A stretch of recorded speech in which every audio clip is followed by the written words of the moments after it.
Hey guys, welcome back to our channel Nivinitri Cooking and Vlogs. ముందుగా మీ అందరికీ కూడా నా ఛానల్ చూసిన అందరికీ కూడా నమస్కారం అండి. ఇవాళ మనము అట్లతద్ది 2021లో ఎప్పుడు వస్తుంది, వ్రతకథ, అలాగే వాయనం ఎలా ఇవ్వాలి అవన్నీ కూడా చూద్దాం. ముందుగా అయితే అట్లతద్ది ఎప్పుడు వస్తుంది, అక్టోబర్ 23వ తేదీ శనివారం అనేది మనకు అట్లతద్ది అనేది ప్రారంభమవుతుందండి. అయితే దీని పూజా విధానం గురించి అలాగే వ్రతకథ ఇవన్నీ కూడా పూర్తి వివరాలతో సహా నేను మీకు ఇవాళ వివరిస్తాను. ముందుగా అయితే అక్టోబర్ 23వ తేదీ శనివారం అనేది మనకి అట్లతద్ది అనేది ప్రారంభమవుతుంది. అట్లతద్ది అనేది మన తెలుగువారి పండుగలలో ముఖ్యమైన పండగ. ఈ పండుగలని అట్లతద్ది అని కూడా అంటారు. ఎందుకంటే ఆశ్వయుజ మాసం అంటే ఈ మాసంలో బహుళ తదియ రోజున అట్లతద్ది అని పిలుస్తారు. ముఖ్యంగా ఈ రోజున ఆడవారందరూ కూడా అంటే ఆడపడుచులందరూ కూడా కలిసి చెట్లకి ఉయ్యాలలు కట్టి ఊగుతారు. అట్లతద్ది 6 అట్లు, ముద్దపప్పు 3 అట్లు అంటూ పాటలు పాడుతూ ఆడపడుచులకి, బంధువులకి, అలాగే ఇరుగు పొరుగు వారందరికీ కూడా వాయనాలు ఇస్తారు.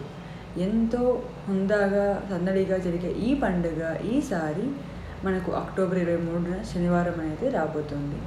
అయితే మనం ఈ పూజ ఎలా చేయాలి, విశేషాలు ఏంటి, ఇవన్నీ కూడా తెలుసుకుందాం.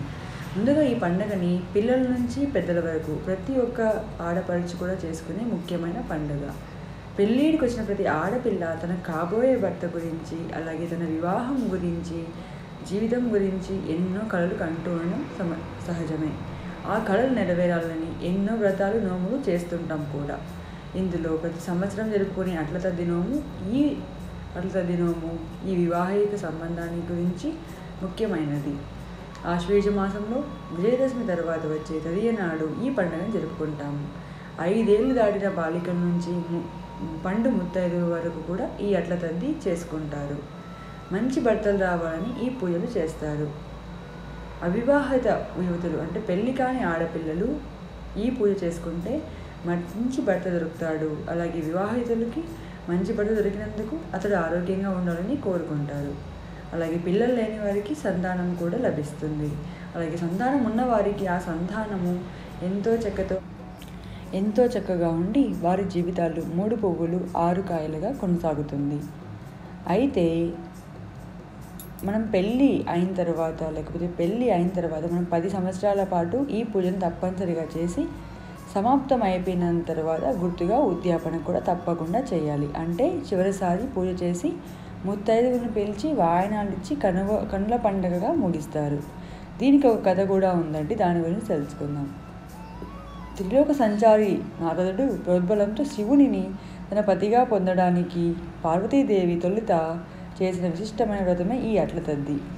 స్త్రీలు సౌభాగ్యం కోసం చేసుకునే ఈ వ్రతం. ఇందులో చంద్రాధారణ ప్రధానమైన పూజ. చంద్రకళల్లో కొలువైన శక్తి అనుగ్రహం చేత స్త్రీ సౌభాగ్యం పెరుగుతుంది, కుటుంబంలో సుఖశాంతులు వర్ధిల్లుతాయని శాస్త్రాలు పేర్కొంటున్నాయి. ఈ పండుగలలో అట్లని అమ్మవారికి నైవేద్యంగా పెట్టడంలో ఒక అంతర్ధానం ఉంది. నవగ్రహాలలో కుజుడికి అట్లంటే చాలా ఇష్టం. అట్లని ఆయనకి నైవేద్యంగా పెడితే కుజదోషం పరిహారమై సంసారంలో ఎలాంటి ఆటంకాలు రావని నమ్ముతారు. రజోదయానికి కారకుడు కాబట్టి ఋతుచక్రం సమక్రమంగా ఉండి ఋతు సమస్యలు అంటే పీరియడ్ సమస్యలు కూడా రాకుండా కాపాడుతాడు. దీంతో గర్భధారణలో ఎటువంటి ఇబ్బందులు ఉండవు. అయితే ఈ రోజున ఏం పనులు చేయాలి అంటే అట్లతద్ది రోజున తెల్లవారుజామునే లేచి తలంటి స్నానం ఆచరించాలి. ఉపవాసం ఉండి ఇంట్లో తూర్పు దిక్కున మండపాన్ని ఏర్పాటు చేసి గౌరీదేవిని పూజించాలి. ధూపదీప నైవేద్యాలు సమర్పించి వినాయక పూజ తర్వాత గౌరీ స్తోత్రము శ్లోకాలు పఠించాలి. అలాగే షోడశోపచార పూజ చేసి గౌరీదేవిని ఆహ్వానించాలి. సాయంత్రం చంద్ర దర్శనం అనంతరం తిరిగి గౌరీ పూజ చేసి 10 అట్లు నైవేద్యంగా పెట్టాలి. అనంతరం ముత్తైదువులకు అలంకరించి 10 అట్లు 10 పండ్లు వాయనంగా సమర్పిస్తారు. అట్లతద్ది నోము కథ చెప్పుకొని అక్షింతలు వేసుకొని ముత్తైదువులకు నల్లపూసలు, లక్కోకలు, రవిక గుడ్డలు, దక్షిణ తాంబూలాలు ఇచ్చి భోజనాలు పెట్టి తాము కూడా భోజనాలు చేయాలి. అలాగే 10 రకాల పండ్లను తినడం, 10 మార్లు తాంబూలం వేసుకోవడం, 10 సార్లు ఊయల ఊగటం, గోరింటాకు పెట్టుకోవడంలో ఈ పండుగకి చాలా విశేషం ఉంది. దీనినే ఉయ్యల పండుగ అని కూడా అంటారు. అలాగే గోరింటాకు పండుగ అని కూడా అంటారు. ఈ పండుగ వల్ల గౌరీదేవి అనుగ్రహం లభించి పెళ్లి కాని యువతలకు గుణవంతుడైన అందగాడైన వ్యక్తిని భర్తగా లభిస్తారని, అలాగే పెళ్ళైన వారికి సంతానం కలుగుతుందని, సంతానం ఉన్నవారికి ఆ సంతానం చాలా మంచి పిల్లలు గుణవంతులుగా ఉంటారని, అలాగే ఆ పిల్లలకి మంచి పుణ్యం లభిస్తుందని నమ్ముతారు.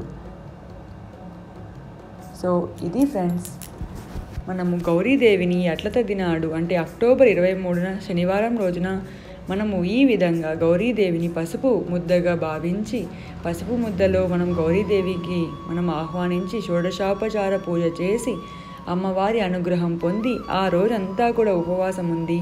సాయంత్రం చంద్ర దర్శనం చేసుకున్నాక చంద్రుడికి హారతిని ఇచ్చి చంద్రుడిని పాలల్లో మనము చూసి మనము ఉపవాసం అనేది మనము వీడవాలి. దీనిని నార్త్ ఇండియన్స్లో చాలా బాగా చేసుకుంటారండి. దీనిని వాళ్ళు కార్వచౌత్ అని కూడా అంటారు. దీనిని వాళ్ళు 3 రోజుల పండుగగా చేసుకుంటారు.